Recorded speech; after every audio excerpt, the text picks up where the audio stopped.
Okay, this is still a 5/32, but it's a standard bit. Let's see how this does. Don't do well if you don't chuck it up tight.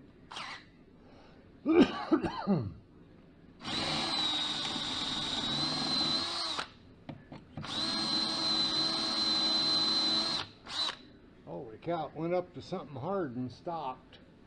So what the heck here? I gotta get one out and see what they're made out of. Aha! Up until it spins. That's what I figured would happen. This is going to be a pain in the ass. Okay, there we go. We'll try and chisel this one off and see what we get.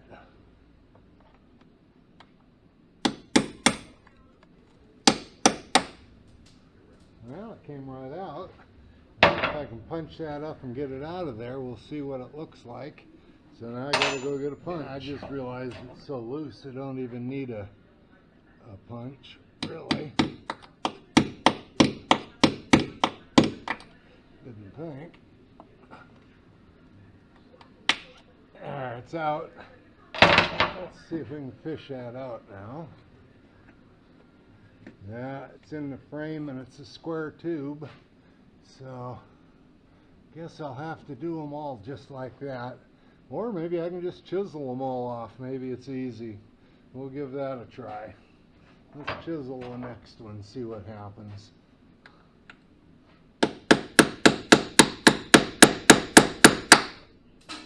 Oh, that's almost too easy. So I'll grab the air chisel and we'll see if that does it. Okay, we'll try a cheap little air chisel at 90 pounds. Yeah, it's kind of sharp, I guess. Let's see if it'll punch through that.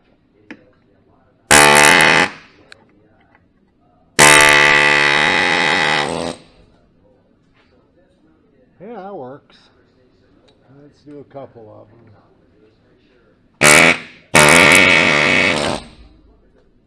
Yeah, I hope I can find all the washers. Yep.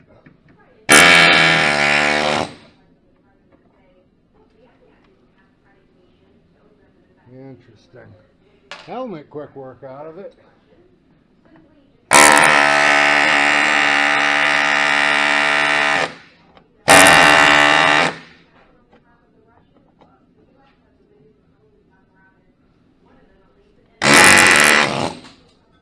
Geez, I better get my hearing protection, but I'm just going to do them all like that. Pop a few more of these if we can see them here. Maybe I'll turn it that way. I got my hearing protection on now.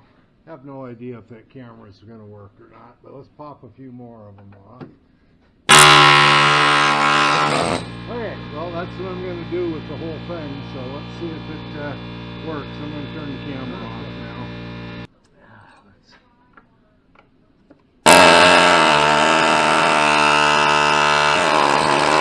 The chisel up a little bit works a lot better. Hurts the shoulders a little for an old man anyway.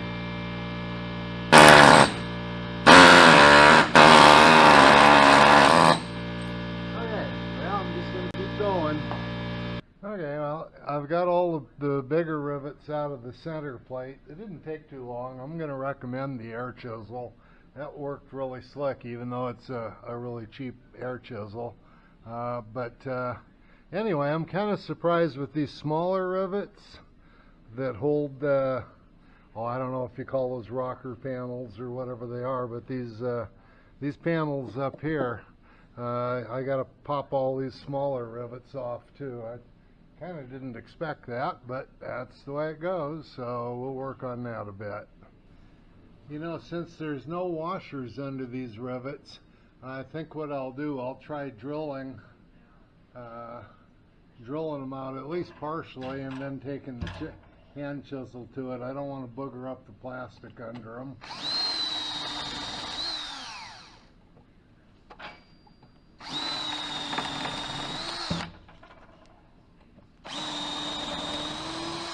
That ought to make it easier to chisel them out.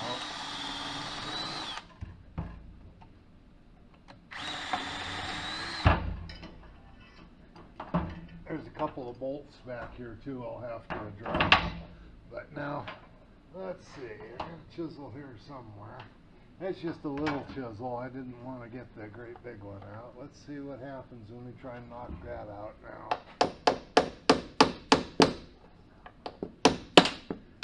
That came right off, didn't hurt the plastic. There's another one.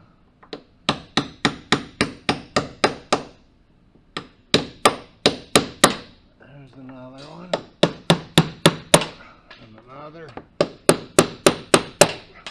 Okay, well, I got those out now. Let's see here. I got a few more big rivets in the center piece. The center is split into 3 pieces. Don't know exactly why they did it that way, but it's split in the back of it, and then it turns into a solid piece up front. Let's just see what happens when I pull on this. Oh, I got to do those the bolts first, so I'll be back. See, I got to tell you too, it was kind of odd. I'd washed it the other day outside, and always wash underneath with a sprinkler before I wash the regular way. So, but it appeared to be dry here. When I first put it up, it stayed dry. I started chiseling on it. The vibration of the chiseling seemed to liquefy the mud. The mud come out of everywhere after the chisel was working on it for a while. Now let's see if we can get some of these bolts out.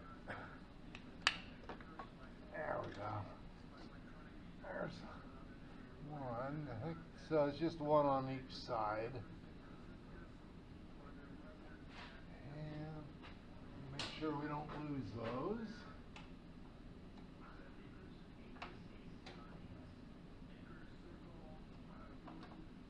This bolt on this side is already bent back. I'd hit something and bent the darn bolt. I don't know. That's going to be a booger to get out. Oh, there it goes. Come on, get on it.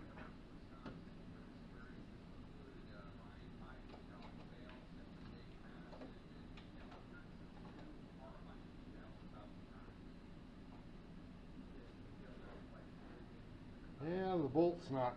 I know it is too. I don't know if you can see that, but the yeah, that's a bent bolt already. Must have hit a rock right under there, or a stump or something. So we'll keep track of those bolts. Now what happens? There we go. Let's see. Get the light out of the way.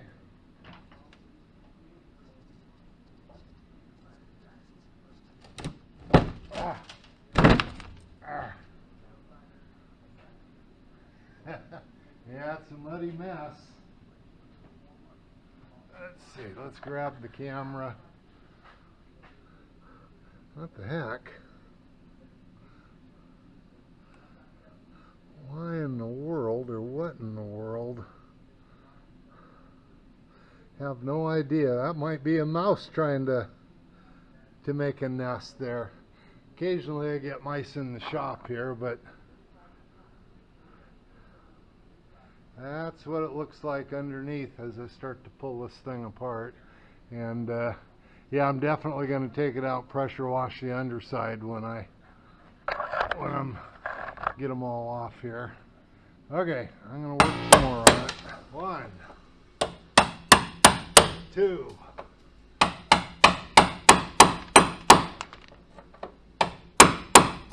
Come on. There you go. It's going to fall down, so watch out. There. That is a Skidplate.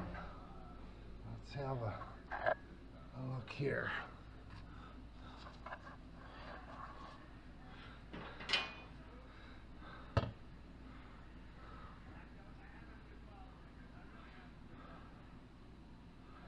Okay.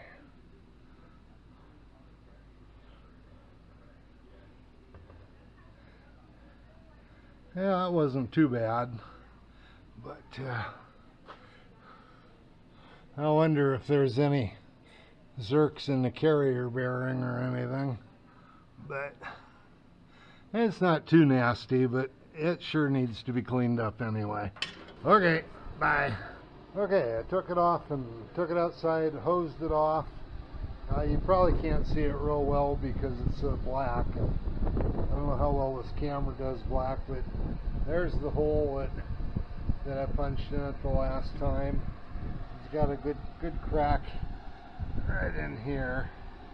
But yeah, for the guys that have been saying that it's a thin piece of crap, I guess I'm going to have to agree with them. It's certainly not what I would think ought to be on the bottom of it. And yeah, I'm hoping the replacement plate is a lot heavier than this. But then again, I'm very surprised that, man, I have hit a lot of big rocks hard enough. It's made the machine jump in the air a couple of times, and those times it didn't do anything but put big scratches in it. This last time was kind of a freak thing. I hope I'd kicked a rock up and it was real sharp on the end, but anyway, that's what I found for now. See ya. Okay, so now let's see, where's my punch at? Where's the punch? There's the punch. Okay, so, well, you know, let me grab onto these rivets with a channel locks and see if they'll pull out. I doubt it, but I think I'm going to end up having to drive the rivets back into the frame, and they're just going to sit in there and rattle. Yeah, there's no way for them to come out that I can see, because it's pretty much all square tube. So there's going to be some rivet rattling going on. But interesting view of everything.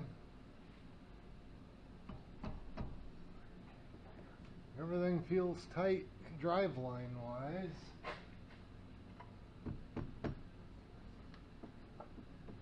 I'll be darned. Okay, so let's try and pull the rivets to get a pair of. Okay, I really doubt that this is going to work, but let's give it a try anyway. Nah, there's no way I'm going to pull those through. They'd have to be real soft aluminum. In fact, they are aluminum, but one more time. Nah.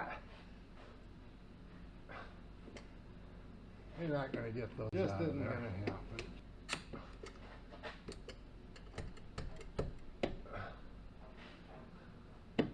So they're going to have to be punched back up. Everything's an experiment. I'm not a professional mechanic by any stretch of the means.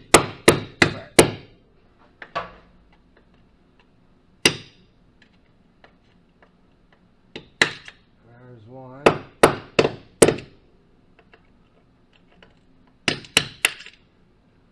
Yeah, they're going to sit in there and rattle forever.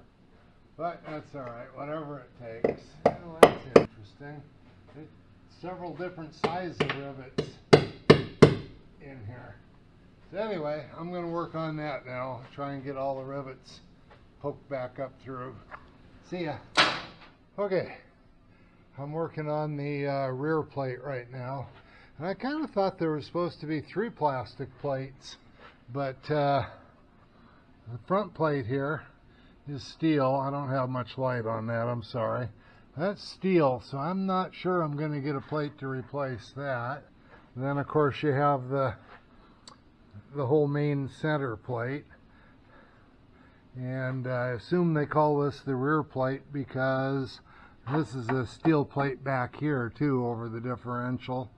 So anyway, I found it kind of interesting that the 2 sides are a little different, but I guess that's because you got the belt on one side and the gas tank on the other.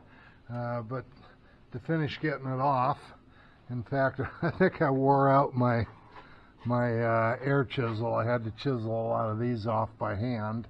But on this side, there's a couple of star drives that you have to take loose to get it off. So I get my star drive out and pull those, and I think this rear plate ought to drop.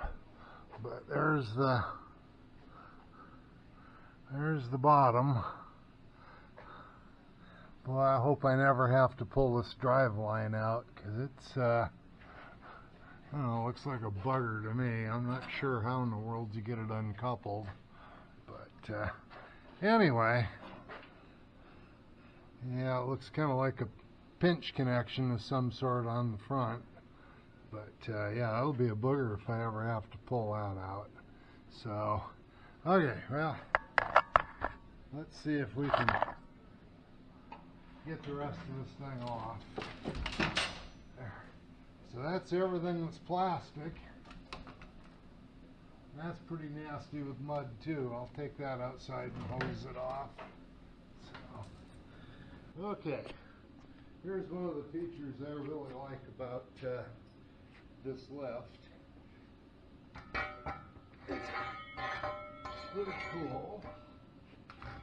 You get these things set right.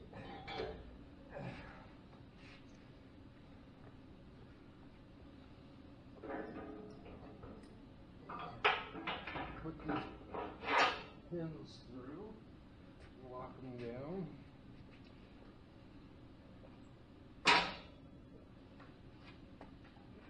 Put a safety pin in it.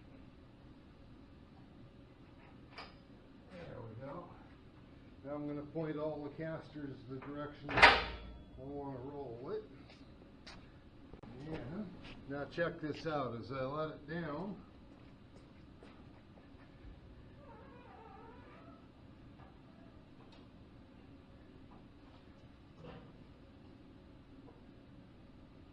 come on, come down. Stand on it.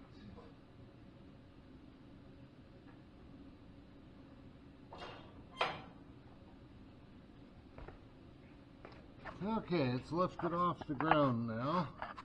Let's see if we can get it pushed outside. Okay, here we go.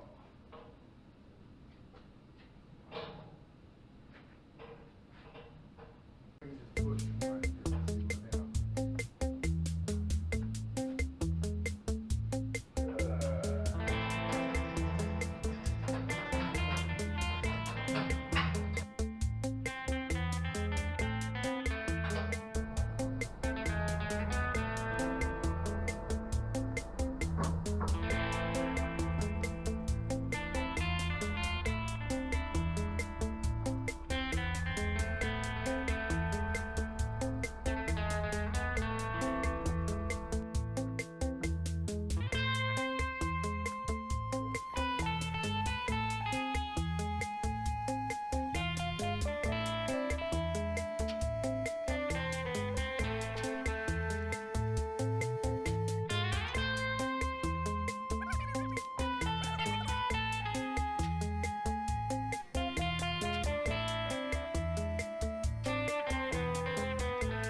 Nope, no zerk on the carrier bearing, so it's not going to be a lot to grease from underneath.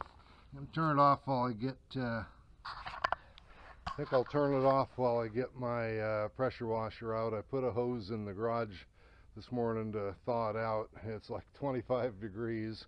This is not the weather to be pressure washing in, but I need to get it ready to go. Okay, let's see. Yeah, recording. So my frost free, I should have taken the hose off it yesterday and let it drain, but the frost free is all frosted up, so there she comes.